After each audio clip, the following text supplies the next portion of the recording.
आइए बच्चों,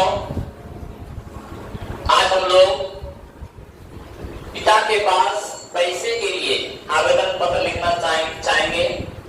आज हम लोग क्या करते हैं कि हमारे पिताजी बाहर में रहते हैं, कॉल लगाते हैं, पिताजी पैसा भेजिए, तुरंत भेज देते हैं। लेकिन पहले पत्र लिखना पड़ता, तो किस तरह लिखेंगे वो लिखने की तरीका को समझिएगा। और हमारे बिहार बोर्ड एग्जाम में 5 नंबर का ऐसा पत्र पूछा जाता है जो आप लोग छोड़ने वाले हैं नहीं, यदि आप लोग वीडियो के अंत तक बने रहते हैं तो आइए। और सबसे पहले आप लोग लाइक और शेयर जरूर कीजिए अपने दोस्तों के पास, और जो नए बच्चे हैं वो सब्सक्राइब भी कर दीजिए,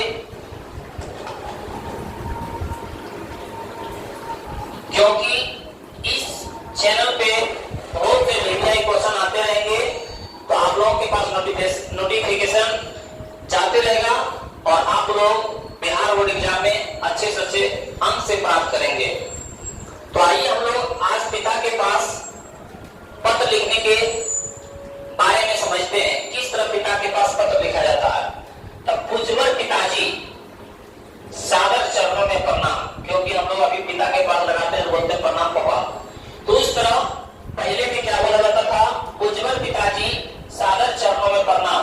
तो लिखने का तरीका को देखिएगा, पहला लाइन में लिखेंगे पूज्यवर पिताजी, उसके बाद जस्ट निचला लाइन में लिखेंगे सादर चरणों में प्रणाम। उसके बाद शुरुआती, उसके निचला लाइन से शुरुआती से लिखेंगे मैं कुशल पूर्वक रहते हुए आपकी कुशलता के लिए सदा परम पिता परमेश्वर से प्रार्थना करता हूँ, जो सुनकर दिल खुश हो जाए। कितना सरल भाषा है, देखिए, ज्यादा वहां नहीं है। पूज्यवर पिताजी, हे पूजनीय, सादर चरणों में प्रणाम, आपके चरणों में प्रणाम करता हूं और मैं कुशल हूं। मैं कुशल पूर्वक रहते हुए आपकी कुशलता के लिए मैं परम पिता परमेश्वर से प्रार्थना करता हूं।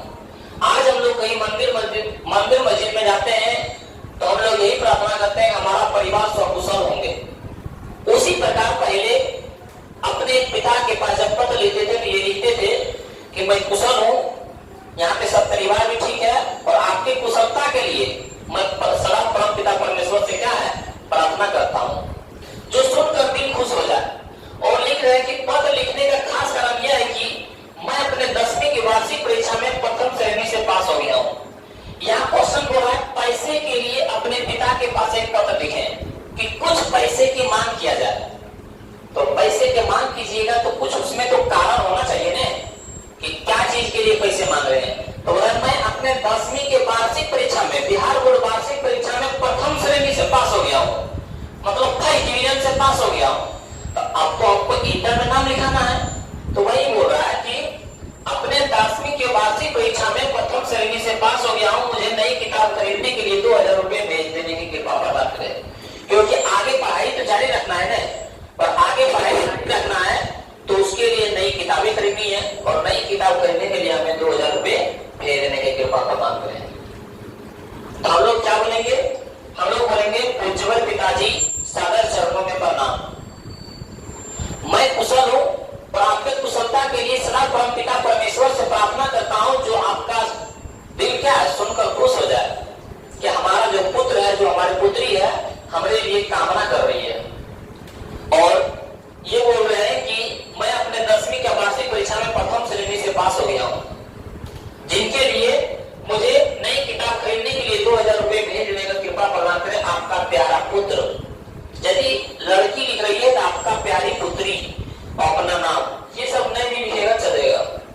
ये सब किसी में लिखता है, गलती से टाइपिंग हो गया होगा, तो ये सब लिखता है पर डालना अध्यापक के पास, अपने पिता के पास नहीं लिखा जाता है। तो यहाँ पे लिखना है, ये सब नहीं लिखना है, अपना नाम लिखना है। और यहाँ पे क्या लिखना है कि आपके पिताजी कहाँ रह रहे हैं। मान लीजिए दिल्ली में रह रहे हैं तो दिल्ली लिख देना है, और रोड संख्या जान रहा होगा तो रोड संख्या 4 दे देना, जहाँ पे या तो और कुछ है तो ये सब लिख देना। जैसे मान लीजिए कि पटना में रह रहा है, कहाँ पे रह रहे हैं, पटना में रह रहे हैं, तो लिख देंगे पटना। पटना में कहाँ रह रहे हैं, तो बाजार समिति। कहाँ रह रहे हैं, बाजार समिति, तो बाजार समिति लिख देंगे, इस तरह लिख देंगे। और यहाँ पे लिख रहे हैं तो 4/10/2024 इस तरह वो लोग अपने पिता के पास पत्र लिख सकते हैं और आसानी भाषा में हम लोग लिख के 5 नंबर प्राप्त कर सकते हैं। तो आप लोग समझ गए होंगे